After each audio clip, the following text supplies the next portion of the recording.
Welcome to Kelly's Bar. This is Yards After Contact. It's a local attempt here at a podcast, and we're sitting here with the owner-proprietor, Ryan Kelly. Ryan, thank you for this opportunity. Thanks for coming in. Thanks for giving us an opportunity to host here. We're excited about it. High school football season, it's underway here in the Mahoning Valley. We're crazy about high school football. This particular weekend, we had some great games to start it off with.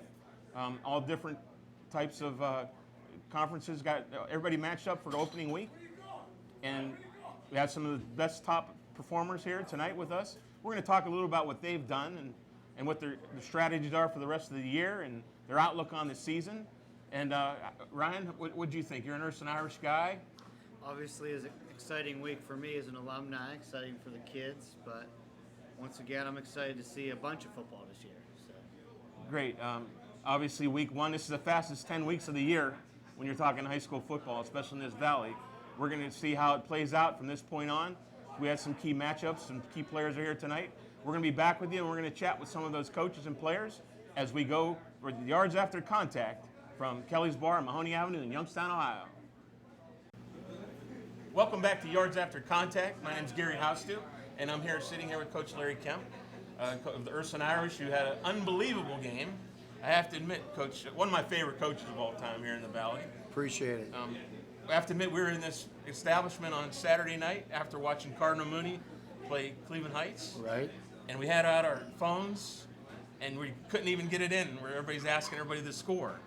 Well, we had our booster meeting last night, and I'm kind of a straightforward guy with the booster club, and asked him. I said, okay, raise your hand if you thought we were going to win the game last Saturday night. And I saw a bunch of heads just going like this. I said, well, we proved everybody wrong. And great win for our kids, great win for our assistant coaches. Now, what do you mean? Did you mean before the game started? Oh, well, you didn't think you were going to win? Well, I like honesty. I said, I'm not going to be offended. If you didn't think we were going to win, raise your hand. These hands went up, and I said, I appreciate your honesty. One guy, I said, yes or no? He goes, maybe. I said, that's not a yes or no answer. But, go back to it.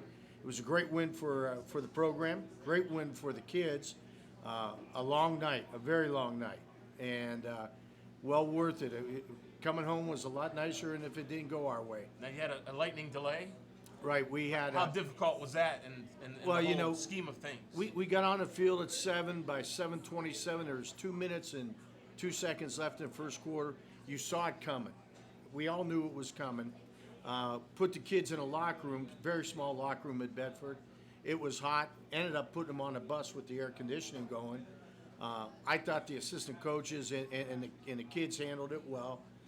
You're not going to keep them quiet. You're not going to have them silent for an hour and a half. So what you're doing is trying to keep them focused.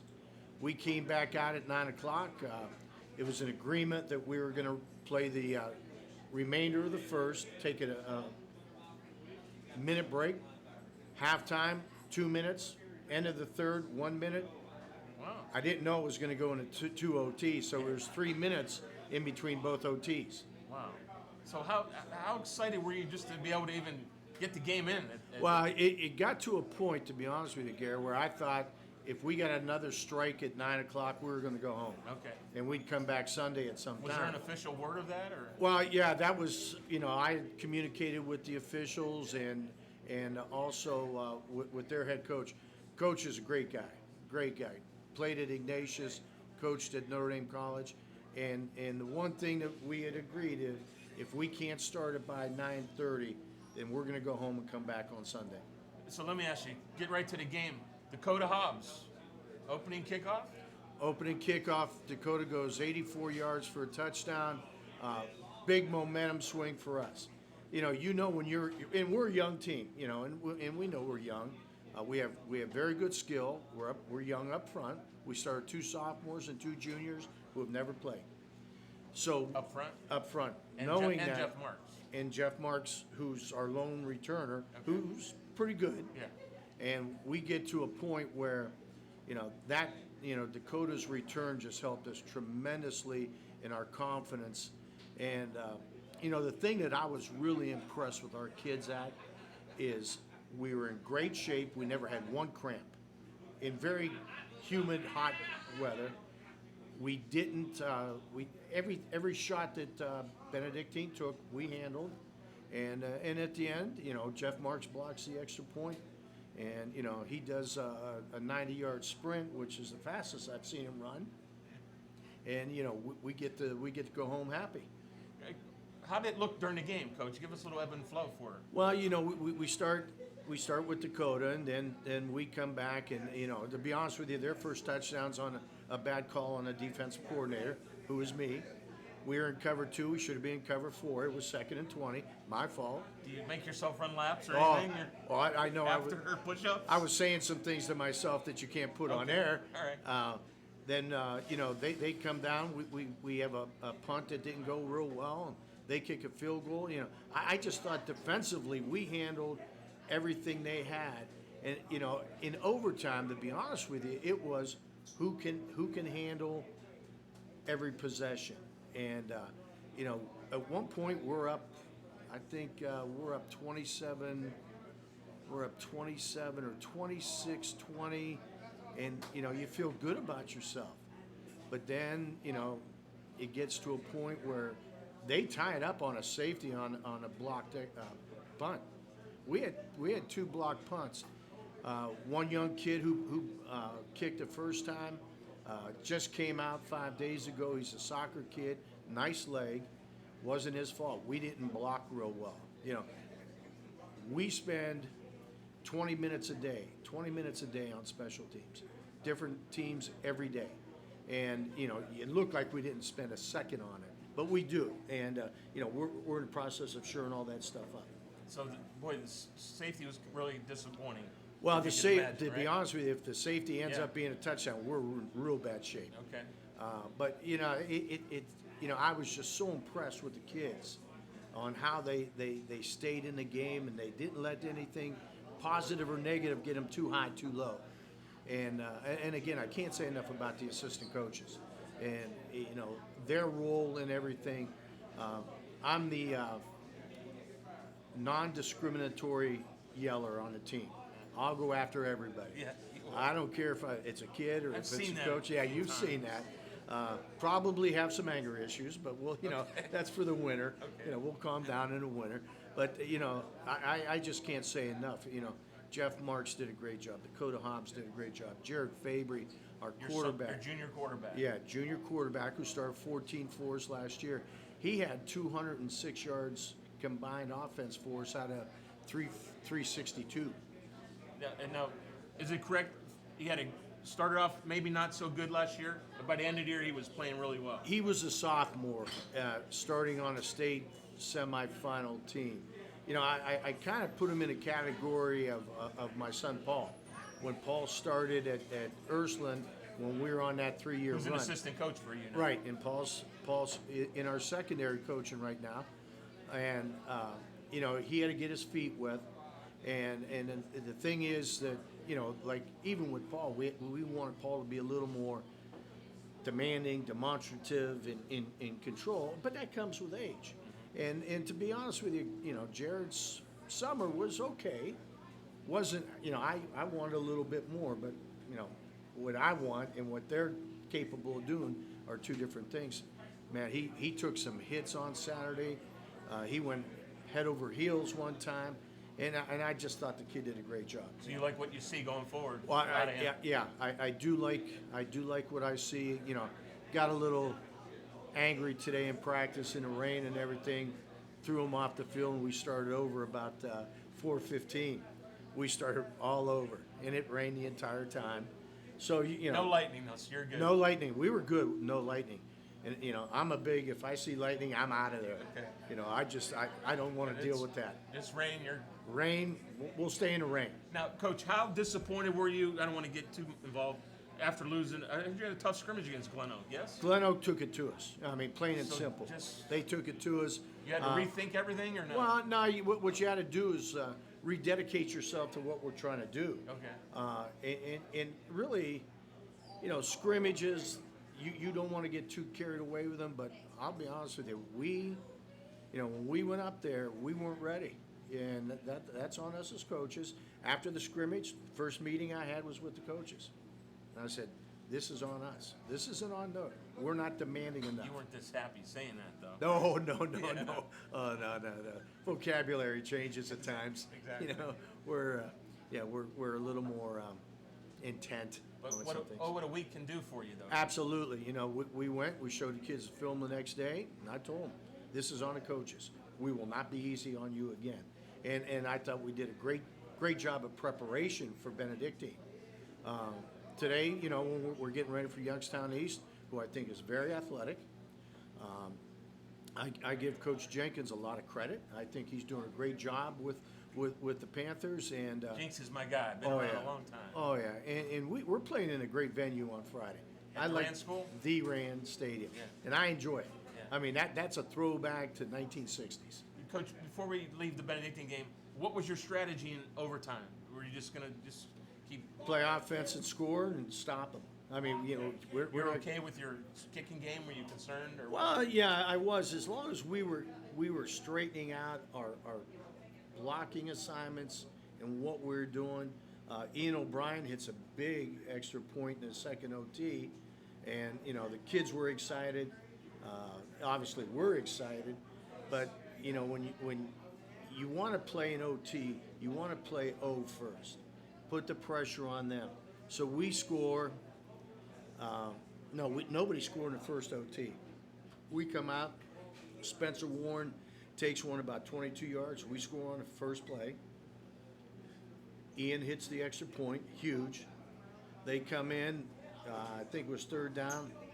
Quarterback makes a great read and takes it to the one. They score. The funny thing is Dakota jumps off sides, and I thought that he would take the yardage and then Go go for for two. two, and he declined, which that's we their were listening preference. on. And I noticed when I watched film Sunday morning that on the penalty extra point, Jeff was through there too and could have blocked it, but the whistle blew, so he held up. The next time it hit him right in the chest. I mean, the ball hit him, And what was your reaction? oh, you're looking, I can't run anymore. I'm just looking for somebody to carry Did you me. elevate at all? Oh, there's no elevation. No. Right. There's about a half an inch. That's it. But I'm watching the kids, and I told the kids on Monday with the staff. I mean, that's why you coach high school football. You look at kids, and they're excited and they're happy. Hey, Did that's you a tear up picture. at all? Tear? No, No, no, not yet? no, No. no. We'll wait for tears in December. Now let's talk about that, Coach. How's your season look? Everybody says your schedule is brutal. I'll give you a victory over East. Maybe you won't take it, but I'll give you. How are we looking? And then Well, then you go Hoban, Massillon, be Washington. Masson, you got a shot. Warren Harding, we've got a Harding team got a in shot. from Canada that I think they let them in till they're 20, and they give football scholarships, and they accuse the Catholics of recruiting. Then we go Big Red, Boardman, Where at? Mooney, Where's St. Red Louis. at? Big Red's up here finally. Okay. Yeah, we're after Boardman. Boardman's at Boardman, Okay. Mooney's at home, obviously, Okay. and St. V's is at home. And the thing is, you can get caught up looking down the road. We just can't do that. We better focus on East, and then Saturday morning we'll look to Hope. Okay, but let me, real quick, look a little bit one time while you're here. Are you aiming for that state title? I mean, obviously, you've Absolutely. been, Absolutely. you were part of a staff that won a few. It got to be kind of a habit over there. Right. Are you got to want one yourself. Well, I got to think that I've been blessed in my career that I'm sitting at Youngstown Ursuline. We playing four straight state championship teams. You could have won all four. We could have won all four. We won three. Very special time. Very special time in what we're doing. But as a head coach, yeah, you want to win one. I've got a good friend, and if you read the preview they had in the Vindicator, I've got my best friend since high school, for grade school really. He sends me a donation for the kids, and he says, to the slightly above 500 head football coach. And Steve Ruman said, did that upset you? I go, it's the truth. When you play, we have built this reputation, and I tell the kids all the time, you better be proud of where you're at, because the past is great. The past is great. You go back in the 60s and the 70s, in the '80s, and you go to Jimmy Vivo winning one, and with Danny Reardon, and I was part of that staff, and you want one of you get that taste. That taste doesn't go away. Sure. And it's a shame that you can't enjoy a 14-week season. And we did a great job a year ago. We got the 14 weeks. We got beat by the better Big Red team. That's the bottom line. They did some things that were better than what we were doing. And this year's another challenge. And hey, you build up your reputation, and I'm proud of being part of the tradition and reputation at Youngstown Ursuline. Now it's only week 2, and I know Mooney's what, 9 or 10 weeks? 9. Week Week 9. 9. Can I get any bulletin board material from No. early in the season, just to get that rivalry, the holy war going early? No, It's a great football team who has more state titles than we do. that's it. That's it. Well, Coach, That's it. Well, want to know, that's the most important part. Absolutely. What's the target number? 4 or 5? I mean, on your schedule. I mean, you Well, want all 9, but The target number's 9, 10, whatever. 15, but Okay. now you got. But I mean, practically, have you looked at your schedule? Do you know Yeah. what you need to get in? Maybe that's a and, better way to. And we've talked about it as a team, and Because you're going to lose a few Yeah, of those tough you games. you get 5, 6, 7. 5. I think the right 5, the right Right 5, five. and the way the computer works, we get the right 5. We're in Benedictine will again. get you some help, right? Benedictine will help us. that's And I'm that's a hoping, good victory. every game, and that's why you don't get caught looking ahead. You do that, it's trap, and the kids. I threw the kids off the field this afternoon because I didn't like our approach, and we came back out and started all over again. They weren't happy. I wasn't happy either, so forget that. That's Larry Kemp. This is why I love the guy. Urson 1-0. Best of luck to you. Thank you first of all, thank you for coming here and be a part of this Appreciate it. the first guest of our first program.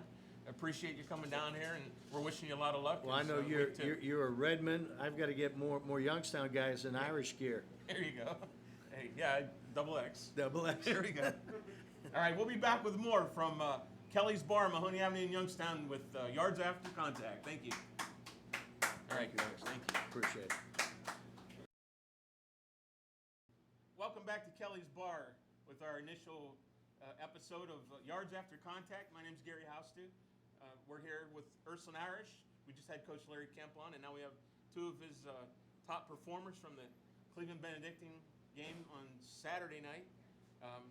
Dakota Hobbs and Jeff Marks. Everybody probably recognizes these guys if they've been around the Valley watching football. Jeff's a 4-year starter. Dakota's a 3-year starter, 4-year letterman. They've both been on the field quite a bit throughout their careers with the Ursuline Irish. And guys, first of all, maybe Dakota go first. Just kind of give us your thoughts after that amazing, can we call it an amazing victory over Benedictine on Saturday night? What were you feeling? Give us an idea of your perspective on the play, because you're the guy that jumped off sides. First of all, you caused the trouble there, but they didn't take the penalty, right? They kicked it. And then what was your thought? Go give us what you were thinking about. First of all, when you jumped off sides. When I jumped, I thought for sure they were going to just line up and go, take For the two. yardage and go for the 2-point conversion. So you're feeling kind of bad, huh? Yeah, so I thought for a second I blew the game there, but then they said they didn't take the yardage, and I'm thinking we got to block a kick. No other overtime, we got to block this kick. So you guys are really, you were thinking that. That was the plan going in, huh? Yeah. So we'll talk to Jeff about blocking it, but give us your perspective. How'd that play go down for you? I rushed off the edge with Dalen Harris, and I told him I was going to hit the guy and knock him upfield, so he slipped right behind me. And when I hit him and my helmet's kind of slid up because I was kind of high. And then I looked in, and I seen Jeff jump, and the ball get hit. And then everybody started running, so I ran. So you saw it. You saw the whole thing. Just how excited were you? I mean, crazy, huh? I can't. Before that game, the best game I'd ever played in was Maslin, our sophomore year, because it was a game where they brought their Tiger down and everybody was counting us out and we were supposed to win. After that game, it was undescribable. Just the best feeling in the world to beat the team, because last 2 years they got us. We felt like last year they stole it from us, and this year we was able to get it And back. they're state champs 2 years ago, Uh-huh. right? We'll get back to you because I know you had another important play, at least one in that game. Jeff, you're the guy. Let's talk about the play. First of all, you jumped off sides. What did that do for you? What were you thinking anyway, right there? Well, same as Dakota. I thought they were going to take the yardage and go for 2, but they decided to just go for 1. So my mentality was just to break through the line and block the kick. Now, did you really? I mean, really, that was your. Did you think? That was You're the- just thinking football. That was the only thing on my mind was blocking that field goal. I wanted that game to be over right there and get the victory. Now, did you have a plan, or were you just going to go both? Did you see a gap? What did you? Anything you saw ahead of time that made you feel good? Well, if you saw the film, I just kind of just ran over the kid. So, and I mean, I just.